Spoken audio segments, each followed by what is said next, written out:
Mesdames, Messieurs, bonsoir. Au sommaire de cette édition, le président de la République a été fortement accueilli à Kouroussa. La journée nationale du paysan se tiendra ce samedi à Kilia. Les préparatifs vont bon train. Le reporter nous amène ce soir à la découverte des centres de Kilissi et Bamba. Et puis, coup de projecteur sur la ville de Kankan-Nabaya, ville d'hospitalité qui abritera les festivités du 2 octobre de cette année.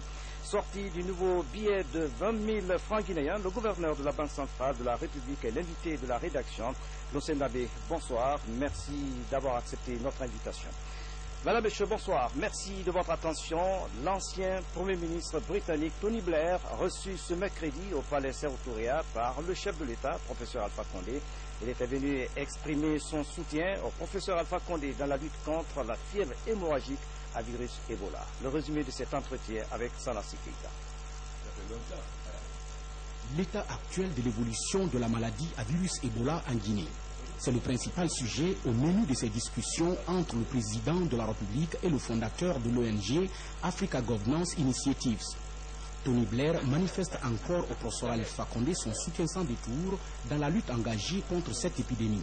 Nous avons discuté la situation, notamment la situation dans la lutte contre Ebola. Et je dois féliciter le président, le gouvernement de la Guinée, le peuple de la Guinée sur tous les efforts pour éliminer ce fièvre d'Ebola. Et je crois qu'on peut avoir confiance maintenant. Il faut toujours garder le chemin contre l'Ebola. Il faut toujours lutter contre l'Ebola, mais maintenant on peut voir avec la réduction dans les cas d'Ebola que c'est possible maintenant d'avoir un succès là. L'après-Ebola pour une relance économique du pays était également au centre de ces échanges entre l'ancien Premier ministre britannique et professeur Alpha Condé.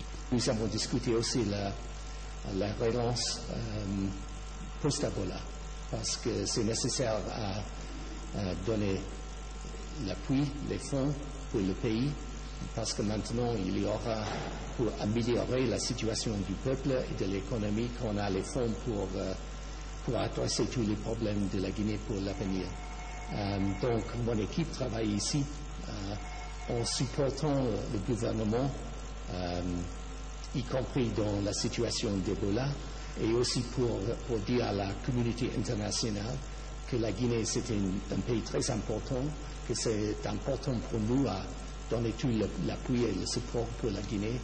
Et je continue à faire tout ce que je peux pour la Guinée et pour le peuple de la Guinée. Tony Blair a en outre souligné que son ONG Africa Governance Initiatives, déjà présente en Guinée, fera tout pour continuer à soutenir les autorités guinéennes dans non seulement le renforcement des capacités de bonne gouvernance, mais aussi et surtout dans la lutte contre la maladie à virus Ebola. Je le disais, le président de la République a bouclé sa tournée en Haute-Guinée. De Kouroussa, professeur Alpha Condé a été à visiter plusieurs localités de la préfecture où droit un bain de foule impressionnant sur les pas du chef de l'État Ibrahima Keïta, envoyé spécial. C'est ici, dans le district de Takoua, zone agro-pastorale par excellence, que le président de la République a commencé sa visite dans la préfecture de Kouroussa. Professeur Alpha Condé est venu pour échanger avec les populations à la base. Et c'est dans une ambiance de fête que le chef de l'État a été reçu. Après Takoura, cap sur Doura, c'est une véritable marée humaine qui était là pour souhaiter la bienvenue au président de la République, professeur Alpha Condé. Mobilisation de reconnaissance et de fidélité pour des actions entamées et en projet. À Sandiana, le président guinéen, comme à son habitude, a tenu à se joindre à la foule mobilisée. Moment de joie pour ces populations heureuses de partager ces instants avec le chef de l'État guinéen. De Sandiana, l'hélicoptère présidentiel atterrit dans la commune urbaine de Kouroussa, une commune qui compte plus de 396 000 habitants. En si peu de temps, Kouroussa a senti le changement, un changement freiné malheureusement par la présence de la fièvre à virus Ebola.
peu de chantiers que d'œuvres gigantesques. Bientôt, Kaleta sera une réalité. Les 33 préfectures et les 304 communes rurales sont en train d'être éclairées. Les rues et routes sont en train d'être praticables. La physionomie des villes est en train d'être changée, que la liste est longue. Malgré l'intrusion du maudit virus Ebola, qui a durement affecté la Guinée, vous avez pu faire en peu de temps ce que d'autres n'ont pas pu faire pendant un quart de siècle.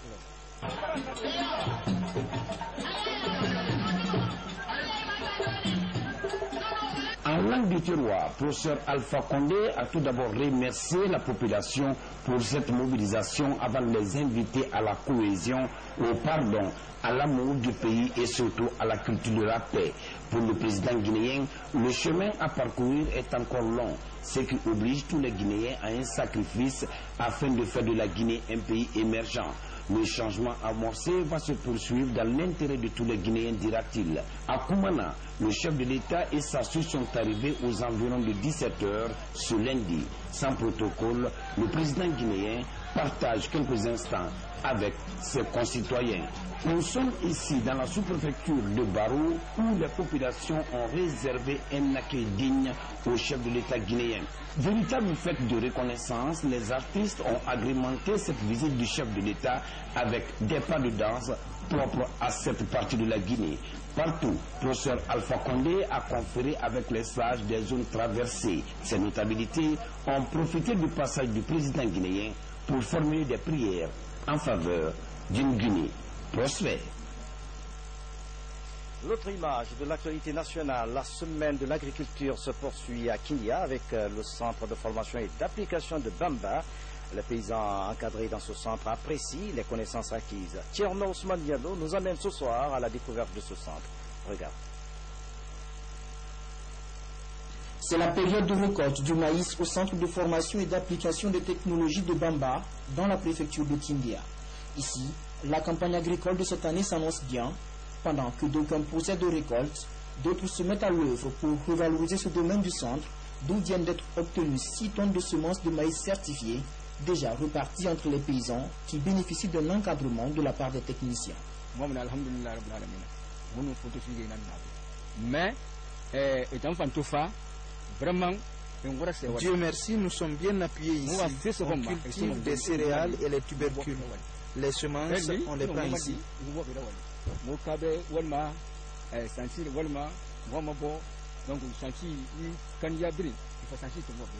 10 tonnes de semences de maïs doivent être récoltées dans ce centre pour la campagne agricole de cette année, ce qui n'entend pas l'autre objectif, celui de vulgariser la culture des tubercules, tel le manioc. Ce centre constitue le trait d'union entre la recherche fondamentale qui est Kiliki, qui est Koulaya, et le milieu paysan. Donc toutes les créations qui se font au niveau de ces centres de recherche passent automatiquement par le centre de Bambang avant de tomber dans le champ du paysan. Au regard de son importance dans l'accompagnement technique des paysans, le centre de formation et d'application technologique de Bamba vient de bénéficier de la construction d'infrastructures immobilières pour la formation des paysans et des stagiaires. Des bâtiments feront office de logement pour les travailleurs. L'initiative s'inscrit dans la politique d'investissement pour booster le secteur agricole. Si vous voyez l'engagement que le chef de l'État a pris en personne, envoyer les intrants, commander les intrants pour le monde rural, c'est une très bonne chose, puisque avant, l'engrais coûtait jusqu'à 350 000 francs le sac. Aujourd'hui, on est à 135 000 francs. Et partout, on peut rencontrer cet intrant-là. Et ça, c'est un facteur important de production. Ça, c'est la première des choses. Et la deuxième des choses, c'est la politique. La politique, il s'est engagé politiquement à investir dans le monde rural. Ça, c'est une très bonne chose. Vous voyez aujourd'hui le riz, le prix du riz. Avant, dans les années passées, c'était à 8 000, 8 500 jusqu'à 10 000 francs de kilo. Aujourd'hui, le riz, c'est à 5 000 francs. Même en période de soudure, c'est à 5 500. Depuis 2011, le renforcement du secteur agricole est au cœur des stratégies de développement de la Guinée. Ici, au centre de Bamba, la formation des paysans est érigée en priorité. La semaine agricole, on en parle dans la préfecture de Kindia. Rendons-nous à la station de recherche agronomique de Kilisi. Un centre qui assure depuis plusieurs années la fourniture des semences aux paysans. Pour chaque campagne agricole, des tonnes de céréales sont distribuées aux producteurs. Mamadou Alpha Baldi, envoyé spécial. Mais comment se porte ce centre? Quels sont les défis de l'heure? La station de recherche agronomique Kim Il-sung de Kilissi. Ici, plusieurs variétés de céréales dont le riz sont expérimentées chaque année pour appuyer les producteurs en semences.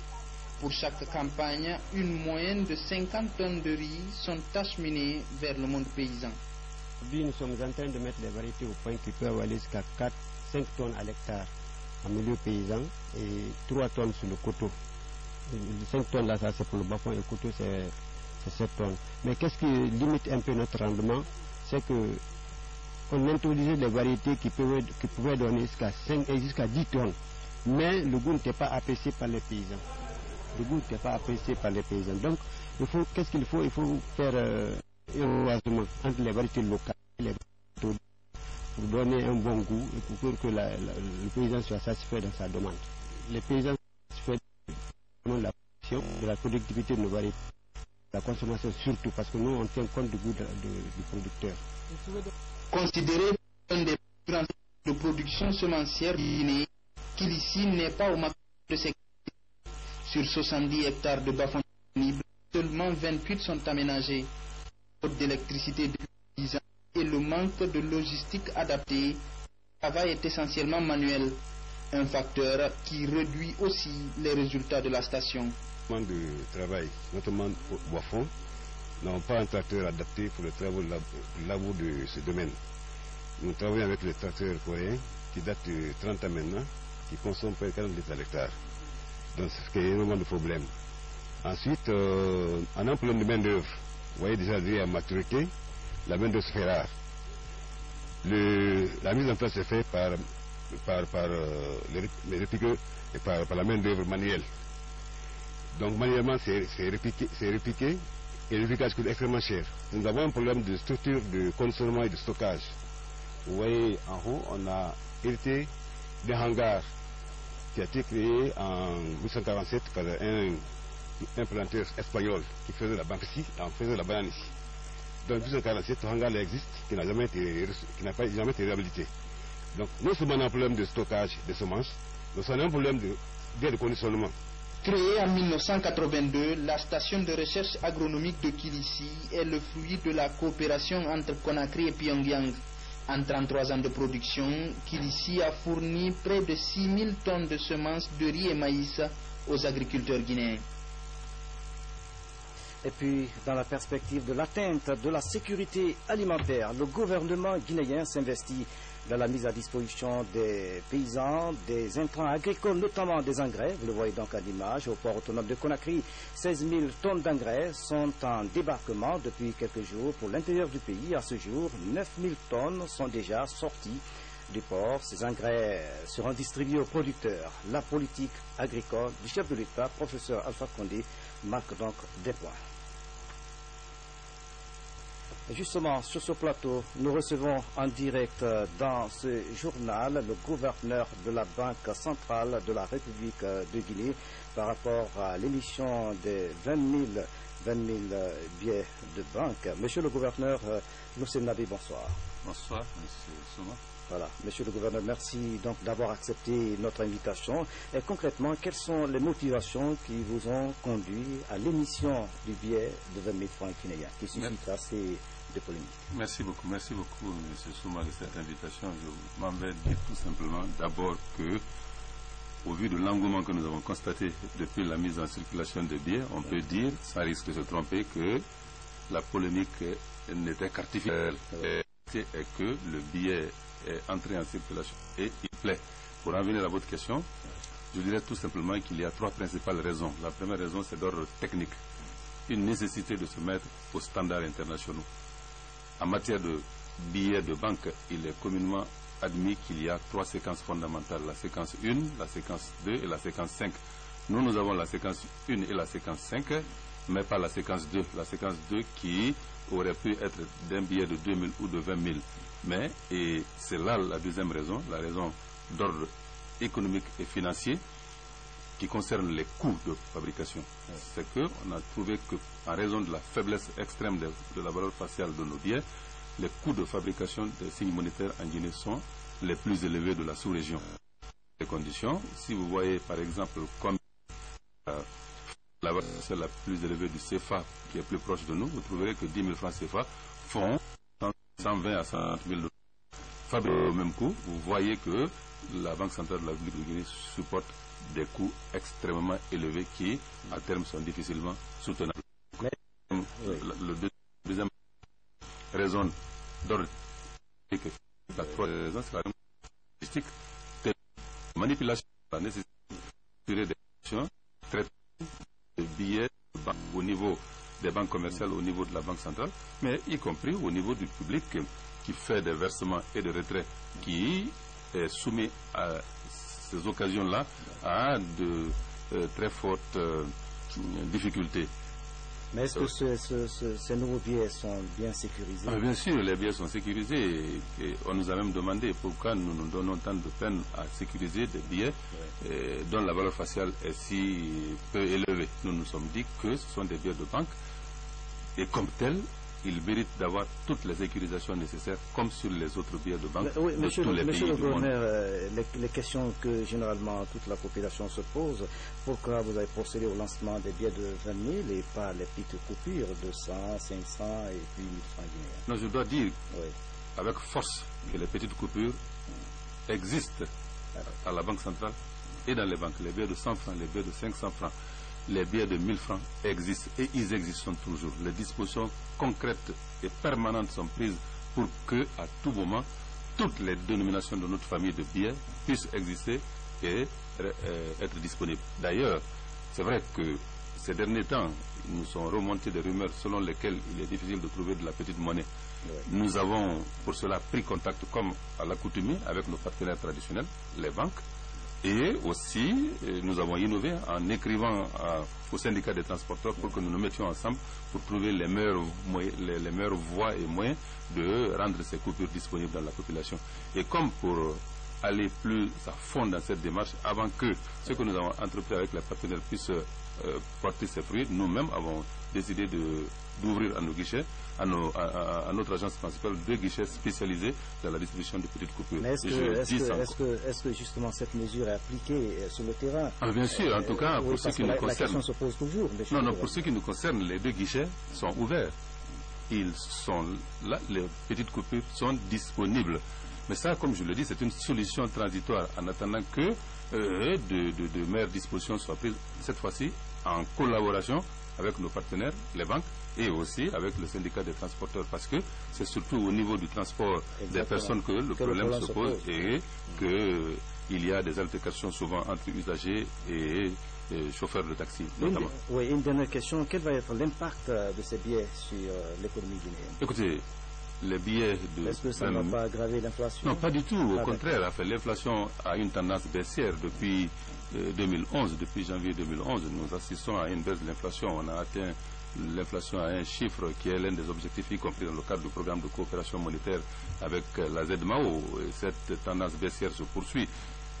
Si l'émission des billets de banque se fait ex nihilo, il y a risque d'inflation. Mais nous procéderons à des émissions de substitution par rapport aux valeurs faciales qui vont être progressivement retirées. Et je peux vous dire que notre émission monétaire se fait dans le cadre de la croissance de la masse monétaire qui est prévue par le programme monétaire, dans le cadre du programme global que nous conduisons avec le Fonds monétaire et la Banque mondiale depuis janvier 2011. Et je peux vous dire que ce programme-là est suivi avec les revues trimestrielles. La dernière en date, c'était la semaine passée. Vous avez constaté, au point de presse qui a été indiqué à l'époque, que la tendance baissière de l'inflation se maintient, et même le chef de mission a fait une allusion en réponse à une question qui lui a été posée à la nouvelle coupure. Il n'a pas manqué d'appréciation à ce sujet. Monsieur le gouverneur de la Banque centrale de la République de Guinée, l'enseignant, merci d'avoir répondu à mes questions. Merci beaucoup, M. Souma. Dans l'actualité encore, bientôt la fin du calvaire des usagers de la route Kisidou-Kekedou. Les travaux de construction de cette route nationale avancent à grands pas. Le président de l'Assemblée nationale, en séjour de travail dans la région, a visité le chantier. Voici le constat de notre reporter Sidi Tomno. La reconstruction de la nationale Kissidougou-Guéguédou en bonne voie. En séjour de travail dans cette localité, le président de l'Assemblée nationale a mis l'occasion à profit pour visiter le chantier. Objectif, toucher du doigt les réalités, mais surtout encourager la société Tom et sensibiliser les populations en vue de faciliter la tâche à l'entreprise. J'ai pratiqué au mois de mars. On n'avait pas encore cette réalisation-là. Si il continue à ce rythme-là, je suis persuadé que dans les on a une route en excellent état. Je vais profiter de cette occasion pour dire aux populations de Kissidougou, pour ce qui est en train d'être détruit comme arbre, pour la carrière, que ce n'est pas ça qui doit les dédommager. C'est avec l'État. Cette route, elle est importante. Cette route, toute la forêt doit savoir qu'elle est extrêmement importante. Donc, toute la jeunesse, toutes les femmes, tous les hommes, ensemble la main dans la main, pour que ce que nous voulons pour le bien de la Guinée. Les travaux sont confiés à l'entreprise Satom pour un délai d'exécution de 24 mois. La première étape des travaux, PK53, Dougou-Bala. Satom promet de respecter le délai contractuel des travaux. On est très content de ce présent, la route sera à Guéguédou, si la température nous permet. Le président de l'Assemblée nationale a demandé aux autorités locales le suivi des travaux et la sauvegarde des biens de l'État, car ce sont des milliards de francs guinéens qui sont dégagés pour la réalisation de ces infrastructures. Les épouses des membres du gouvernement, avec le soutien de la Dame de la République, ont offert un livre à l'association d'aide aux enfants déshérités dans un geste visant à donner de l'espoir aux orphelins, aux enfants. Badara Condé, c'est un reportage. Il s'agit de vivre plusieurs objets destinés aux orphelins de l'association d'aide aux enfants déshérités sise au quartier Fassia dans la préfecture de Koya.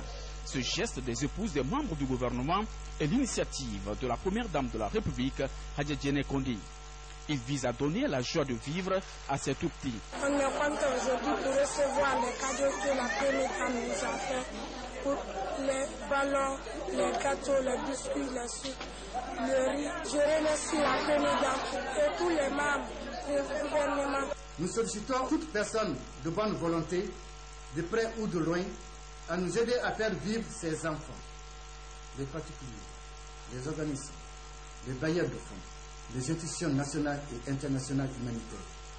À tous ceux qui veulent assurer la survie, le développement et la protection de tous les enfants déshérités, enfants de la rue, en République de Guinée. Aidez-nous à faire vivre ces enfants.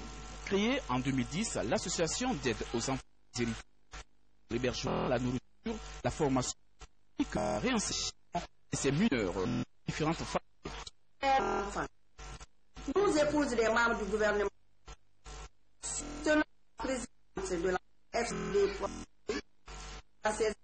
en faveur des enfants féminins, en vous apportant vie et non vivre pour améliorer la sensibilisation d'hygiène, monsieur le directeur, permettez-moi de vous dire volonté de la première dame, avec tous ceux qui œuvrent pour la sauvegarde de l'enfance en détresse. Nous vous remercions pour tout ce que vous faites. De nos jours, plus de enfants sont pris en charge au sein de cet orphelinat. Et 37 autres enfants ont déjà été réinsérés dans leurs différentes familles. Encourager. Les 6e journées médicales se tiennent au Palais du Peuple ici à Conakry. Elles regroupent des médecins, professeurs et hommes de culture venus de prendre le thème principal de la focus. Le Premier ministre chef du gouvernement qui les travaux. Le point avec Wakama.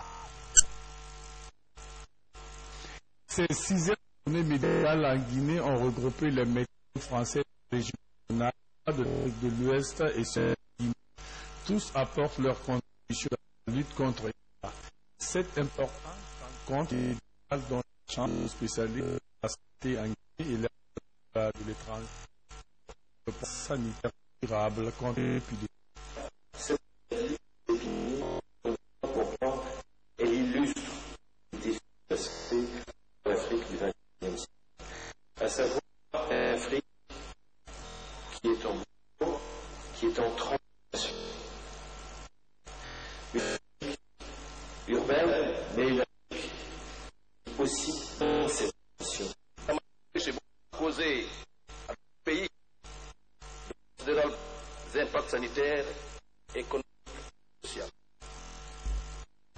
Donc pas surprenant qu'au cœur de ce contexte de crise sanitaire, le comité d'organisation ait choisi le thème révélateur sur Ebola. Car symbolique, préoccupation d'excellence, monsieur le public, ainsi que tenant compte du reste à la fois politique et scientifique du service médical que son excellence le président de la République, le président, en raison de la priorité qu'il accorde aux problèmes de santé, il a tenu à 2 ans d'analyser ces journées. Permettez-moi, et en son nom donc, toute la gratitude du peuple de Guinée pour les nombreux dons d'équipements et de matériel à plusieurs départements ministériels, dont entre autres ceux de la protection civile. Les spécialistes de différentes maladies et institutions internationales ont réflexion sur l'importance du choix de ces journées médicales en Guinée. Ces journées, à l'initiative d'une grande dame, sont aujourd'hui le moyen de partager cette parcelle de savoir. Et puis je voudrais vous dire qu'il faut que l'on tire leçon de cette épidémie Ebola et rendre hommage à la Croix-Rouge et au Croissant-Rouge. Créée depuis 12 ans avec Medicrine, la Guinée est le seul pays africain membre des journées médicales. Le Maroc vient de rejoindre le groupe avec le statut du pays observateur. La préfecture de Bofa vient d'être dotée d'une radio communautaire qui émet sur la fréquence 95.9. Cette radio de proximité va informer et sensibiliser les populations, surtout en matière de lutte contre la fièvre hémorragique à virus Ebola. Ce médium a été entièrement financé par l'UNICEF. Abdul Karim Kamara a suivi la cérémonie d'inauguration présidée par le ministre de la Communication. Depuis quelques jours à Bofa, les transistors sont de plus en plus écoutés. La bonne nouvelle pour ses habitants, la présence d'une radio communautaire dans leur préfecture. Une radio financée par l'UNICEF en collaboration avec la radio rurale de Guinée. Son rôle premier est de bannir les rumeurs pour une parfaite adhésion à la lutte contre Ebola. La présence de cette radio-là va beaucoup nous aider à sensibiliser les populations. Nous souhaitons que ça finisse entièrement.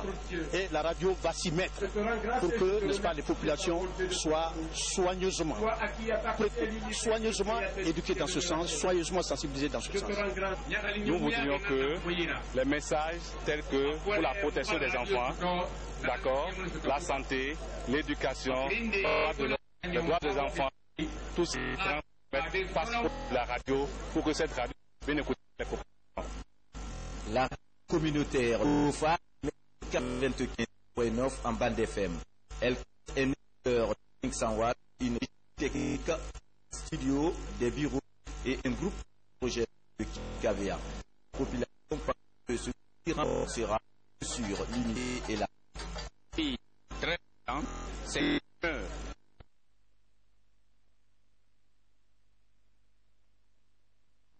la radio. Plus de rime, c'est la vérité qui va surgir. Plus de mensonges, c'est la vérité. Et on n'aura plus de en nous. Puisque la radio rurale, c'est la radio de la case des 10 ans. Autant cette radio fonctionne bien, autant il y a la cohésion nationale, autant la population a des occupations, de très bonnes occupations. L'UNICEF prévoit également la formation du personnel de la radio de Bofa, formation qui se effectue au milieu des nouvelles stations. À ce jour, 26 radios rurales sont implantées à travers le pays. Le premier chef du gouvernement était ce week-end dans le préfet d'Aramayaki Afa. On a été allé transmettre les messages du chef de l'État, message axé sur la cohésion sociale et sur le renforcement du virus Ebola. Compte rendu signé Ousmane.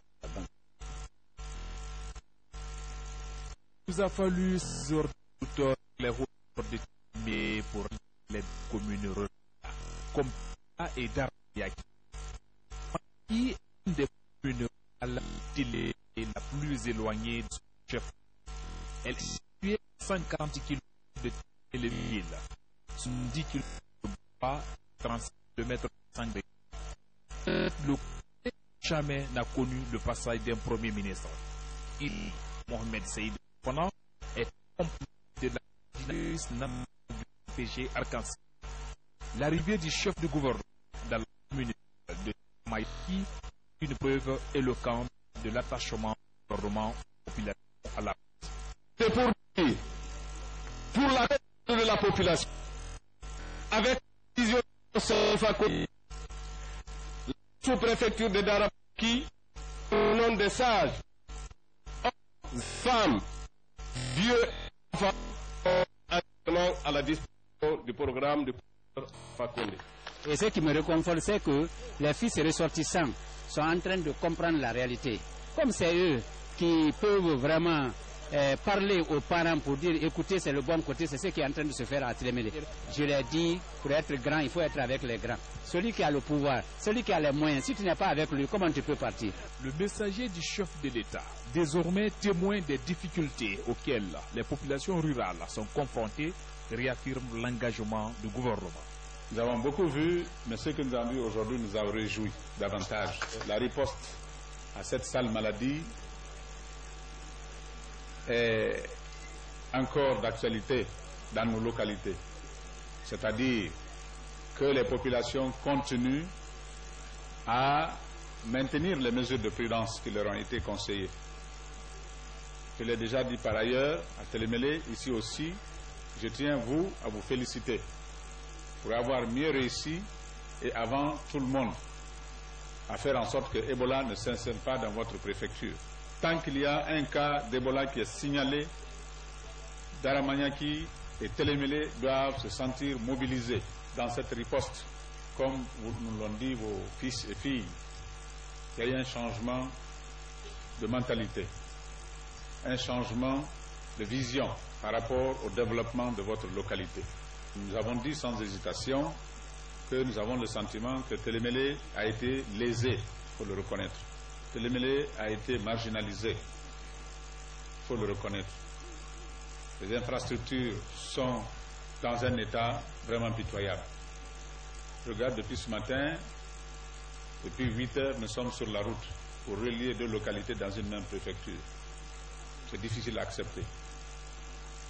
Le chef de l'État a offert 600 lampadaires, dont certains vont arriver jusqu'ici à Daramyaki, pour que vous soyez maintenant dans la lumière.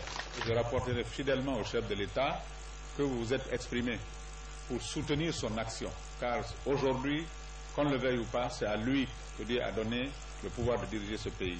Ici, dans la commune rurale de Daramyaki, où les infrastructures sociaux de base sont presque inexistantes, les populations de la localité ont exprimé un certain nombre de besoins à satisfaire. Il s'agit entre autres de la construction des infrastructures sanitaires et scolaires, de la fourniture d'eau potable et d'électricité.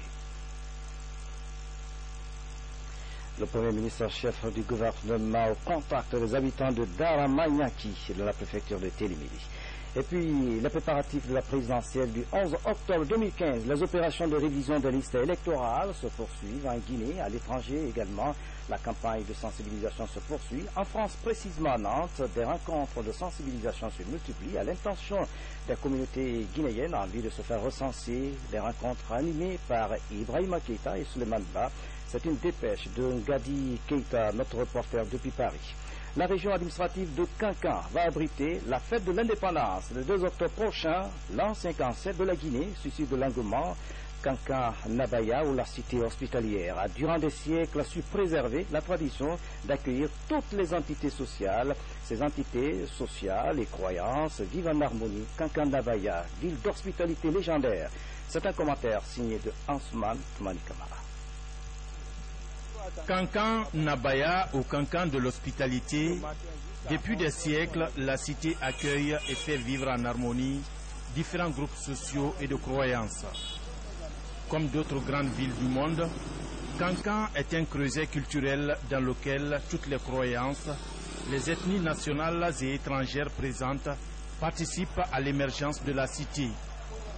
La ville hospitalière s'appuie alors sur une tradition instaurée par la notabilité depuis des siècles. Et nous ici, qu'est-ce qui se passe? Dès que tu viens, et monsieur le caméraman, voyez mon doigt. Quand tu viens, on fait comme ça, on te met ici. Tous ceux qui sont là, tu es plus âgé que tous ceux qui sont là sont plus âgés que toi, même pied d'égalité. C'est ça qu'on appelle Kankan Nabaya. Tout le monde est libre ici. Nous, on ne recette pas. Ces jeunes étudiants guinéens orientés à l'université Julius Nyerere de Kankan découvrent cette année la ville. Ils sont émerveillés par l'environnement social dans le campus et la cité. Je trouve Kankan une ville meilleure parce que quand on a eu le bac, on nous a orientés à Kankan. Ben, tout le monde, tous les gens qu'on dit, ah, on m'a orienté à Kankan, ils nous effrayent, ils nous disent ne venez pas, Kankan c'est dur, Kankan c'est ci, c'est cela. Mais quand nous sommes venus, on a trouvé le contraire. On parvient à vivre, on gagne quoi manger, fait tout comme si on était à Conakry de nos parents. Et c'est cette ville qui prépare à accueillir et ses amis pour l'an 57 de l'indépendance nationale. Nous allons prouver à la face du monde que Kankan est une cité hospitalière, comme son nom l'indique Nabaya. C'est une cité qui reçoit tout le monde. Alors, j'invite les gens à venir à Kankan, que tout le monde vienne à Kankan pour prendre part à cette grandiose fête. Cité des grands érudits, Kankan est aussi célèbre pour ses foyers coraniques, son université et ses manguiers. Centre commercial important, Nabaya, la ville attachante, est également le berceau une forme d'organisation sociale basée sur la classe d'âge et qui s'est répandue dans toutes les régions du pays et de la sous-région ouest africaine. La majestueuse danse Mamaya contribue à cet équilibre social dans lequel chaque citoyen compte.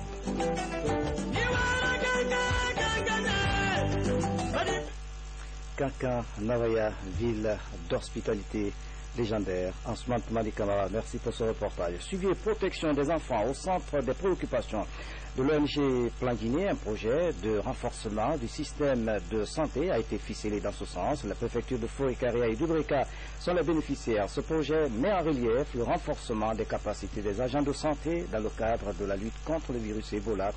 Le reportage de Francis Collier dans de prochaines éditions d'information. Mesdames et messieurs, c'est la fin de cette édition. À tous, merci de nous avoir suivis. Excellente soirée. Où que vous soyez dans le monde.